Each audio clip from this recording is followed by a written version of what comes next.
Pesquisa Atlas Intel, divulgada no último dia 21 de novembro, mostrou que a desaprovação ao governo Lula se aproxima da aprovação. Apesar desses números de desaprovação, a expectativa sobre a situação econômica e o mercado de trabalho é positiva. Para falar com a gente sobre essa questão e fazer uma análise desses números, nós conversamos agora com o Kennedy Alencar, que é nosso colega jornalista e também escritor. Kennedy, tudo bem? Prazer te receber aqui no Revista Brasil TVT. De volta, bem-vindo. Olá, Cosmo. Ótimo estar aqui de volta com você, com a Ana. Está na TVT, é uma honra para mim. Maravilha. Kennedy, vamos falar então dessa pesquisa Atlas Intel, divulgada na última semana, dia 21, que trouxe aí dados de desaprovação do governo Lula, equiparado quase que à sua aprovação. Mas o que chama a atenção nesta pesquisa também, Kennedy, essa diferenciação governo, a imagem do presidente Lula. Queria te ouvir. Olha só, Cosmo, a gente tem que levar em conta que essa pesquisa ela serve de alerta para o governo, né? O governo está indo bem, é um governo que assumiu numa condição muito difícil, tendo que reconstruir políticas públicas do zero. A gente vê como que a questão ambiental foi afetada no governo passado, a economia, a tentativa de comprar a eleição, o déficit que o Haddad e o Lula herdaram, né?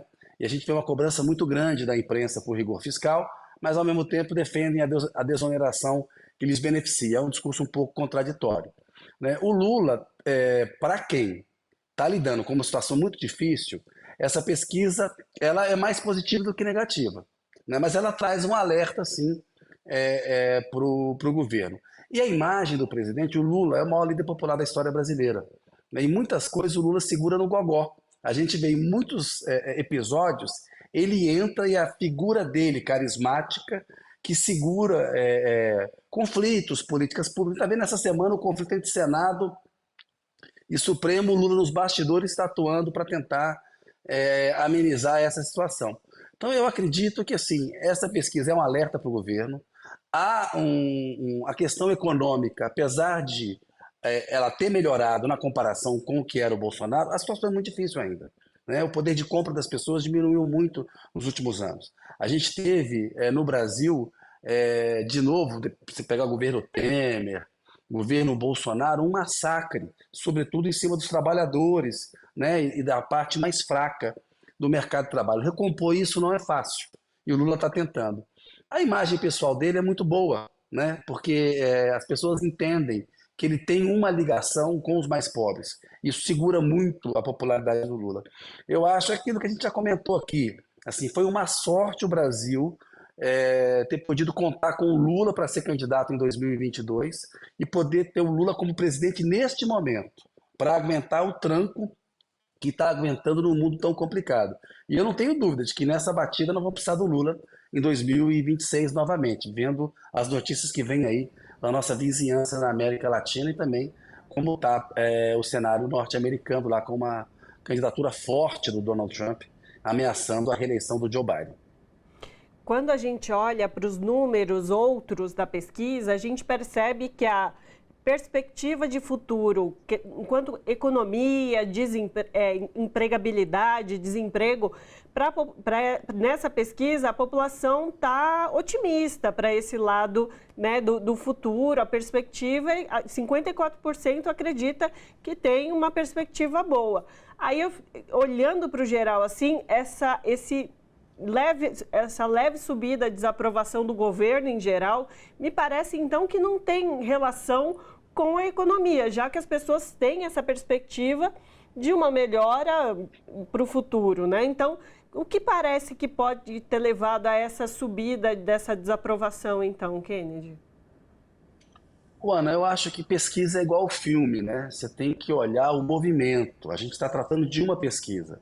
A imprensa pega uma pesquisa, tem uma oscilação, tem uma queda. A gente tem que ver se essa tendência vai se confirmar. A gente precisa de mais 2, 3 pesquisas para analisar o filme, né? A gente teve, nesse período aí, o conflito na Palestina, né? O massacre de Israel sobre a faixa de Gaza e os ataques terroristas do Hamas em Israel. O Lula assumiu uma posição muito clara. É muito interessante, por exemplo, para muita gente, Israel é o país que está lá na Bíblia. Tem um setor evangélico conservador que, por exemplo, não entende a crítica, que, a meu ver, correta do Lula em relação à forma como o governo de Israel está tratando os palestinos e está fazendo uma invasão, uma destruição de Gaza, um genocídio. Né? O Lula foi muito feliz quando ele, no dia 7, ele disse que os ataques eram terroristas, apesar de o Brasil, por seguir uma determinação da ONU, uma nomenclatura da ONU, uma definição da ONU, não considerar o Hamas um grupo terrorista. Mas aquela tática, aquele ataque, aquela estratégia é um ataque terrorista típico, e o presidente falou com todas as letras. Depois de um tempo, a gente viu o que está acontecendo na faixa de Gaza. É um massacre dos palestinos de guerra, é um genocídio ali. Isso tudo gera oscilações nas pesquisas. A gente tem visto um mau jornalismo sendo feito em relação ao ministro Flávio Dino, né? Pela visita da mulher de um criminoso, como se o Flávio Dino pudesse ser associado ao crime organizado. Isso joga água no moinho da extrema-direita. Esse tipo de coisa, por isso que a gente tem que analisar o filme, né? Porque nos últimos 2, 3 meses, a gente teve aí, sobretudo no último mês também, né? Movimentações que às vezes isso mexe um pouco com um segmento ou outro.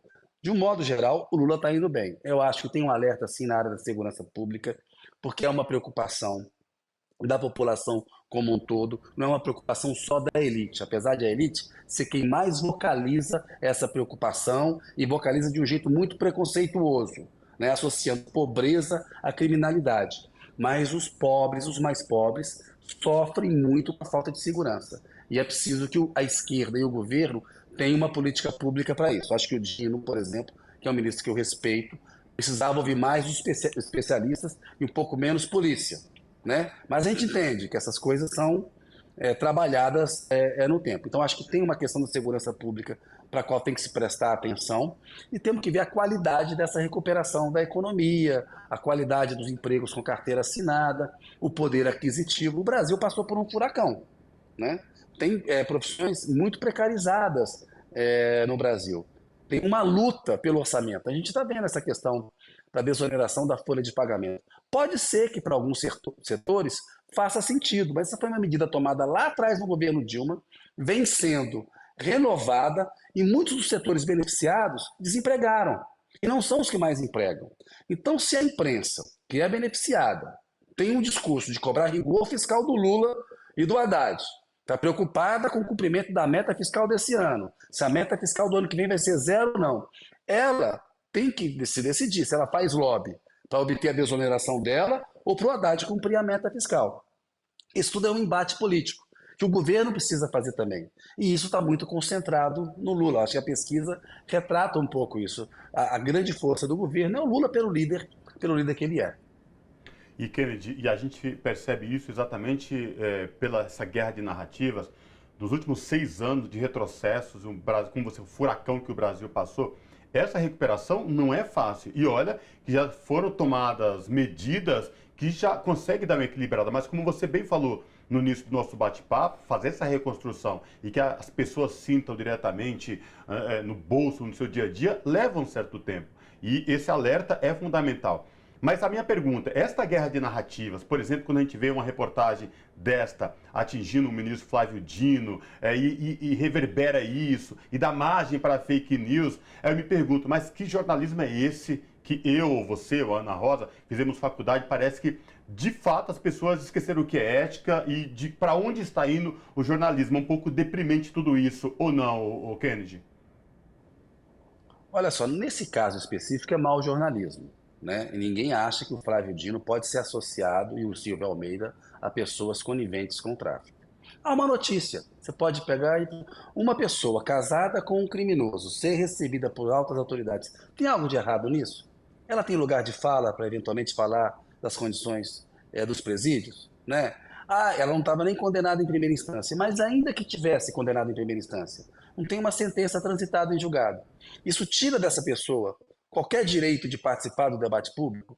Então, eventualmente, você pode até falar, olha, o governo talvez tenha que filtrar melhor a quem concede audiência, como concede, mas aí a notícia é muito pequena, aí é uma nota, né? Aí você inventa algo como dama do tráfico, a Sinara Menezes, já deixou isso claro nas redes sociais. Ela nunca foi conhecida por dama do tráfico.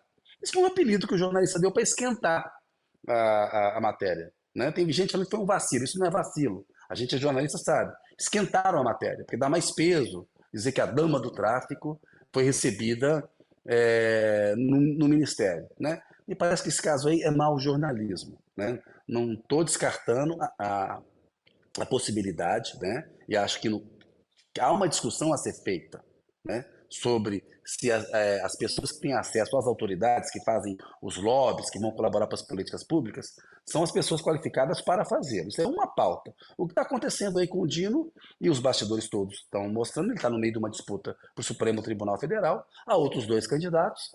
Ele era o candidato mais forte pela densidade política, inclusive, que ele tem, e jurídica, é um ex-juiz, é ex-deputado federal, é senador, é ex-governador. É um grande nome, vai muito bem no embate político com a extrema-direita. A gente derrota a extrema-direita, que mente, que usa fake news. Aí o dito jornalismo profissional vai lá e faz mau jornalismo e incendeia, dá combustível para a extrema-direita bombardear uma figura como o Dino. Volto a dizer, você pode gostar ou não do Dino, né? Você pode achar que há críticas a serem feitas em relação à forma como ele conduz o ministério. Mas daí a criar uma cobertura que tenta demonizar um ministro como Flávio Dino, aí não dá. Aí me inclua fora dessa. Para mim, isso aí é mau jornalismo, Cosmiano. E, Kennedy, tudo também é contexto, né?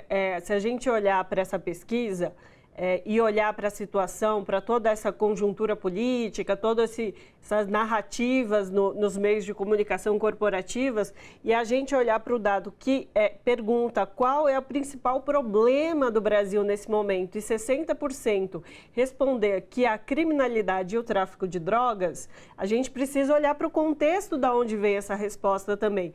E lá nos 23% é que está a pobreza, a fome. Isso também é muito sintomático, né, Kennedy? Sem dúvida, assim, preocupações com saúde pública, com segurança, são muito frequentes aparecerem nas pesquisas no topo das prioridades da população, né? Porque a população mais sofre, a maior parte da população sofre mesmo carência em relação a esses serviços públicos. O principal problema do Brasil é a desigualdade social, é a raiz dos problemas brasileiros, está aí. Os outros derivam disso. A corrupção não é o principal problema brasileiro. Ela tem uma derivada da desigualdade social que tem no país, né? O acesso aos serviços públicos também. O acesso a uma boa segurança pública, um acesso à saúde, à educação. Eu acho uma pesquisa importante, né? Ela traz um alerta. Eu defendo a ciência e pesquisa traz dados para a gente analisar. Mas a gente precisa olhar o filme. A gente tem que comparar a série da própria pesquisa, do Instituto e dos critérios que ela faz, e também cotejar com outros levantamentos, né? Que também tem muita credibilidade, como o Datafolha, que eu acho que é um dos que tem mais credibilidade. Né? Então a gente precisa ter um pouco de cautela, porque senão a gente fica muito prisioneiro também das pesquisas. É aquela discussão que às vezes os jornais fazem pesquisa do leitor e o leitor está querendo que você cubra um assunto. Às vezes quer que você cubra de uma maneira sensacionalista. Você tem que ter a coragem e a responsabilidade de jornalista de fazer. Esse tipo de cobertura não pode ser feito assim, não pode ser feito na base do caça-clique, do dama do tráfico, porque isso é irresponsabilidade, isso é mau jornalismo.